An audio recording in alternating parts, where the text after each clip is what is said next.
Assalamualaikum warahmatullahi wabarakatuh. Apa kabar anak-anak? Ketemu lagi dengan Ustazah Puji, tetap di Puput Channel Belajar Menyenangkan. Pada kesempatan kali ini kita akan membahas pembelajaran tema 2, subtema 2, upaya mempertahankan kemerdekaan Indonesia. Kalau kemarin kita sudah membahas tentang pertempuran-pertempuran dalam upaya mempertahankan kemerdekaan Indonesia, sekarang kita akan membahas tentang peristiwa Perjanjian Linggarjati. Sebelum kita mulai pembelajaran hari ini, silahkan disiapkan semua peralatan yang diperlukan. Nah, mari kita ucapkan basmalah bersama-sama. Bismillahirrahmanirrahim.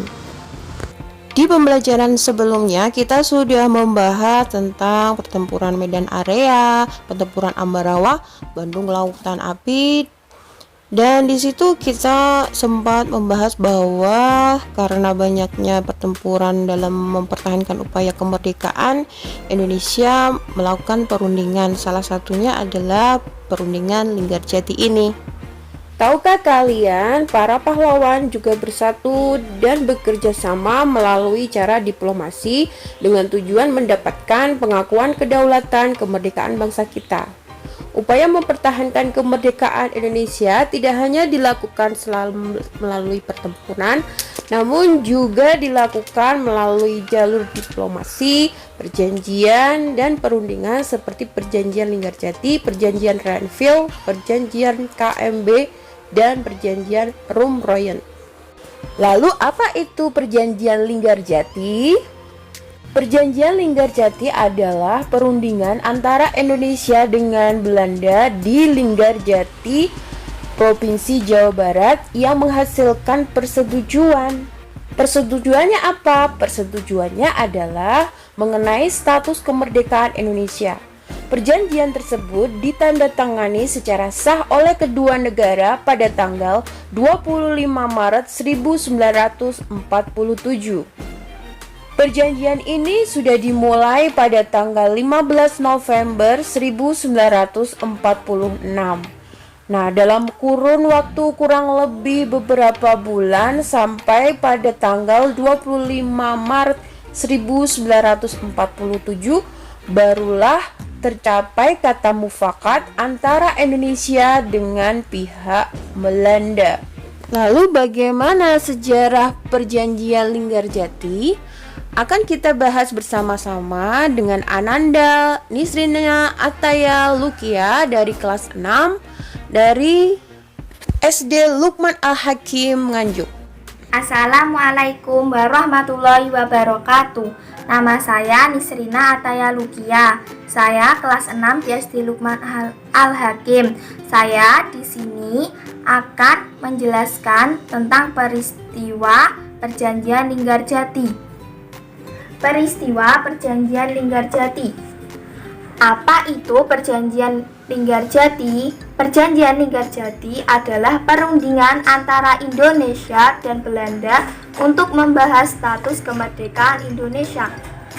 Mengapa Perjanjian Linggarjati dapat terjadi? Perjanjian Linggarjati dapat terjadi karena Jepang menetapkan status quo atau keadaan tetap menjajah Indonesia yang menyebabkan terjadinya konflik dengan Belanda. Kemudian, siapa saja yang mewakili Indonesia dan siapa saja yang mengikuti peristiwa Perjanjian Linggarjati?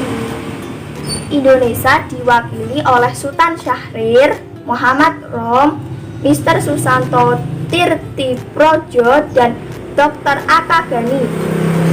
Belanda diwakili Profesor Willem Schermerhorn, kemudian F. de Boer, dan H.J. van Mock, dan Mark van Pol. Inggris diwakili oleh Lord Keeler. Di mana tempat terjadinya Perjanjian Linggarjati? Tempat Perjanjian Linggarjati terjadi di Kecamatan Cilimus, Kuningan yang terletak di kaki Gunung Ceremai, Kabupaten Kuningan. Kemudian, peristiwa Linggarjati terjadi Pada tanggal berapa peristiwa ini? Linggarjati terjadi pada tanggal 11 sampai 15 November 1946. Setelah itu, bagaimana hasil dari perjanjian Linggarjati? Hasilnya ialah 1. Belanda mengakui secara de facto Republik Indonesia dengan wilayah meliputi Sumatera, Jawa, dan Madura.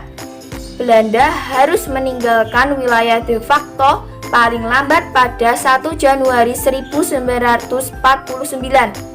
Yang kedua, Republik Indonesia Belanda akan bekerja sama dalam membentuk negara serikat dengan nama Republik Indonesia Serikat (RSI), dan Belanda akan membentuk Uni Indonesia dan Belanda yang diketuai oleh Ratu Belanda. Terima kasih atas penjelasan saya tentang peristiwa Perjanjian Linggarjati. Wassalamualaikum warahmatullahi wabarakatuh. Yang tadi penjelasan dari Mbak Lukia tentang peristiwa Perjanjian Linggarjati. Lalu apakah ada dampak positif bagi Indonesia dengan Perjanjian Linggarjati? Tentu ada ya. Jadi dampak positif Perjanjian Linggarjati adalah negara Indonesia memiliki citra di mata dunia. Dan yang kedua, Belanda mengakui secara de facto atas wilayah negara Indonesia yang meliputi Sumatera, Jawa, dan Madura. Apakah ada dampak negatif? Tentu saja ada ya, banyak justru ya. Jadi dampak negatif bagi Indonesia di Perjanjian Linggarjati adalah yang pertama, wilayah Indonesia semakin sempit, hanya terdiri dari Sumatera, Jawa, dan Madura. Karena Perjanjian Linggarjati itu muncul konflik politik antar partai dalam pemerintahan. Yang ketiga adalah negara Indonesia belum memiliki kebebasan negara yang mutlak karena masih dalam naungan negara Belanda dalam pemerintahan RIS. Apakah kalian tahu apa itu pemerintahan RIS? Pemerintahan RIS itu adalah Republik Indonesia Serikat. Jadi Indonesia masih merupakan bagian dari negara Uni Indonesia Belanda ya. Demikian tadi pembahasan kita tentang Perjanjian Linggarjati. Ustazah harap kalian sudah paham. Dan kita akan membahas tentang agresi militer 1 dan agresi militer 2 sebagai akibat dilanggarkannya Perjanjian Linggarjati ini. Jadi karena pihak Belanda melanggar Perjanjian Linggarjati, maka terjadilah peristiwa agresi militer 1 dan berikutnya diikuti dengan agresi militer 2. Untuk itu tetap stay tune di Pupu Channel, pembelajaran menyenangkan tetap dengan Ustazah Puji yang mengupas habis tentang materi tematik kelas 6. Sampai jumpa lagi, jazakumullahu khairah. Jika pembelajaran ini bermanfaat buat kalian, sebarkanlah dengan cara share, subscribe, komen ke yang lainnya. Wassalamualaikum warahmatullahi wabarakatuh. Sampai jumpa lagi.